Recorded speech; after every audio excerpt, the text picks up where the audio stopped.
নামাজ পড়লে রিজিকে বরকত হয়, নামাজ পড়লে ইজ্জত বাড়ে, নামাজ পড়লে শারীরিক সুস্থতা বাড়ে, নামাজ পড়লে মনোযোগ ভালো হয়, নামাজ পড়লে জবান পবিত্র হয়। নামাজ যদি মন থেকে পড়তে পারি, আল্লাহ দয়া করলে একদিন এই নামাজও আমাদের জন্য রহমতের ছায়ায় থাকার, বসবাস করার জীবন হয়ে যাবে। সুবহানাল্লাহ। ইন্নাস সালাতা তানহা আনিল ফাহশাই ওয়াল মুনকার। আল্লাহ তাআলা নামাজের মাধ্যমে, ইবাদতের মাধ্যমে আল্লাহর রহমতের নৈকট্য হাসিল করার আমাদের সবাইকে তৌফিক দান করুক। বড়দের সাথে বেয়াদবি করা যাবে, ছোটদের সাথে জুলুম করা যাবে।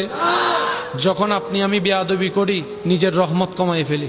আমরা তো মনে করি বেয়াদবি করলাম বাস জিতে গেলাম। না, মনে রাখবেন রবের দরবারে পাপীর জায়গা আছে, মাফের সুযোগ আছে, কিন্তু বেয়াদবের কোনো সুযোগ মাফ নাই। এটা মাথায় রাখতে হবে। বড়দের সাথে বেয়াদবি করা যাবে, চিনেন কিংবা না চেনেন, আপনার সাথে কোনো রক্তের সম্পর্ক নাই, পরিচয়ের সম্পর্ক নাই, কিন্তু একটা পরিচয় তো আছে, সেটা আপনার রবের বান্দা, আপনার নবীর উম্মত। এর চাইতে বড় পরিচয়ের আর কোনো দরকার আছে? বলেন না ভাই, এর চাইতে বড় পরিচয়ের দরকার আছে? তো বড়দেরকে যে সম্মান করে, আল্লাহ তাআলা তাকেও সম্মানের ব্যবস্থা করে দেন। এটা আল্লাহর ওয়াদা, এটা আল্লাহর ওয়াদা, এটা আল্লাহর ওয়াদা।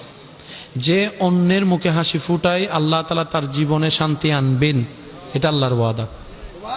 যে অন্যরে খাওয়াবে, আল্লাহ তারে খাওয়াবে, এটা আল্লাহর ওয়াদা। আপনি আমি যদি সত্যি বুদ্ধিমান হই, নিজের লাভ চাই, তাহলে আমাদের জীবন চলার পথে কিছুটা ব্রেক দেওয়ার দরকার। একদম আনব্রেকলি গাড়িটা চালানো ঠিক হবে, কারণ বেশিরভাগ সময় আমাদের গাড়িটা চলতেছে শয়তানের রোডে। শয়তানের যেমনে চাই আমরা তেমনি করছি। তো করেছি, অতীত তো আর পাল্টাতে পারবো না, কিন্তু রব্বুল আলামিন বলে তুই তওবা কর, রাস্তাটা আমি ফিরাই দিচ্ছি, জাহান্নামের রাস্তা জান্নাতি বানাই দিব। সুবহান। এই বিশ্বাস আছে সবার? পিছনের ভাইরা বিশ্বাস আছে? আল্লাহ তাআলা আমাদের সবাইকে 5 ওয়াক্ত নামাজের সাথে বন্ধুত্ব রাখার তৌফিক দান করুক। বড়দের সম্মান, ছোটদেরকে স্নেহ করার তৌফিক দান করুক। আল্লাহ তাআলা আমাদেরকে ভদ্র হয়ে চলার তৌফিক দান করুক। নিজের চোখ জবানকে হেফাজত রাখার তৌফিক দান করুক। অন্যের কষ্টের কারণ হওয়া থেকে আল্লাহ আমাদের সবাইকে হেফাজত করুক। আমি আপনাদের থেকে বিদায় নিচ্ছি। এখন আমি আপনাদের কাছে একটা অনুরোধ করব, যেহেতু মানুষের আধিক্যতা বেশি, আমার ভাইয়েরা কিছু মেহমানদারি করেছেন, আপনাদের জন্য রেখেছেন, পাইলেও আলহামদুলিল্লাহ,